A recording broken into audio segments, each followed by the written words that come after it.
ഞാനങ്ങനെ രാവിലെ തന്നെ ഒരു ഓട്ടം പോകാനായിട്ട് വന്നതാണ് കേട്ടോ. ഇന്നത്തെ ഓട്ടം കാറ് കൊണ്ടൊന്നുമല്ല, നമ്മുടെ ഈ കാണുന്ന ഓട്ടോയും കൊണ്ടാണ്. അവിടുന്ന് അങ്ങനെ വണ്ടി എടുത്ത പാടെ തന്നെ എ.ടി.എമ്മിൽ കയറണമായിരുന്നു. അങ്ങനെ എ.ടി.എമ്മിൽ കയറിയിട്ട് വീണ്ടും ഇവിടുന്ന് വണ്ടി എടുത്ത് മുമ്പോട്ട് പൊക്കോണ്ടിരിക്കുവാണേ.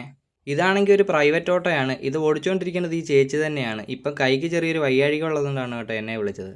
ഞങ്ങൾ വന്നതാണെങ്കിൽ ഒരു ഹോസ്പിറ്റലിലോട്ടാണ്. ഈ കാണുന്ന ചേച്ചിയും അമ്മയും കൊണ്ടാണ് കേട്ടോ ഞാൻ വന്നത്. അവർക്ക് കുടിക്കാൻ വേണ്ടിയിട്ട് ഒരു സ്പ്രൈറ്റ് മേടിച്ച് വണ്ടി വെച്ചിട്ടുണ്ടായിരുന്നു. അതിപ്പോൾ കൊണ്ട് കൊടുക്കാൻ വേണ്ടി പോവാണ് ഞാൻ.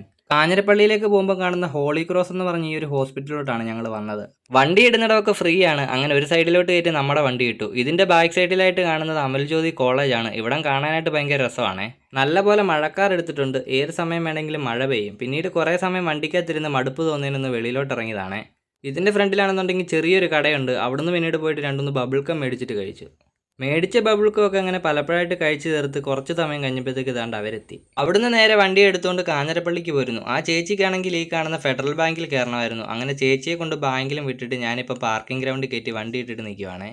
ചെറുതായിട്ടാണെങ്കിൽ മഴയും ചാറുന്നുണ്ട്. കുറച്ച് സമയം കഴിഞ്ഞപ്പോൾ അവിടുന്ന് തിരിച്ചു പോരുന്നു. പിന്നീട് ഇതാ ഈ കാണുന്ന കടയിലോട്ട് ഒരു സോഡ നാരങ്ങ കുടിക്കാനായിട്ട് കയറിയതാണ്. അങ്ങനെ വെള്ളം കുടിച്ചുകൊണ്ടിരുന്നപ്പോഴത്തേക്കാണ് കേട്ടോ ഒരു കാര്യം ഞാൻ ശ്രദ്ധിച്ചത്. ഈ ഒരു കടയുടെ ബാക്ക് സൈഡ് കണ്ടില്ലേ, ഒരു ഗാർഡൻ ആണ്. ഇവിടുന്ന് നോക്കാനായിട്ട് അടിപൊളി രസമാണ് കേട്ടോ. ഇന്ന് രാവിലെ തൊട്ടേ കാണുന്ന സ്ഥലങ്ങളെല്ലാം അത്യാവശ്യം ഭംഗിയുള്ളതാണല്ലോ എന്ന് അന്നേരം ഓർത്ത്. വരുന്ന വഴിക്ക് വണ്ടിക്കകത്ത് ഡീസൽ കുറവായതുകൊണ്ട് നേരെ കയറി ഡീസൽ അടിച്ചു. ഞങ്ങളങ്ങനെ എരുമേലിൽ എത്തിക്കഴിഞ്ഞപ്പോൾ സമയം 2 മണിയായിരുന്നു. അതുകൊണ്ട് നേരെ കയറി ഊണ് കഴിച്ചു. ഊണൊക്കെ അങ്ങനെ കഴിച്ചതിന് ശേഷം ഇനി ഇവരെയും കൊണ്ട് തിരിച്ച് വീട്ടിൽ ചെന്ന് വണ്ടി ഇട്ട എൻ്റെ ഇന്നത്തെ പരിപാടി കഴിയും. അപ്പോൾ ഇന്നത്തേക്ക് ഇത്രയേ ഉള്ളൂ. വീഡിയോ ഇഷ്ടപ്പെട്ടാൽ ഒന്ന് സബ്സ്ക്രൈബ് ചെയ്യാനും ഒരു ലൈക്ക് അടിക്കാനും മറക്കല്ലേ. എന്നാൽ നമുക്കിനി അടുത്ത വീഡിയോയിൽ കാണാം.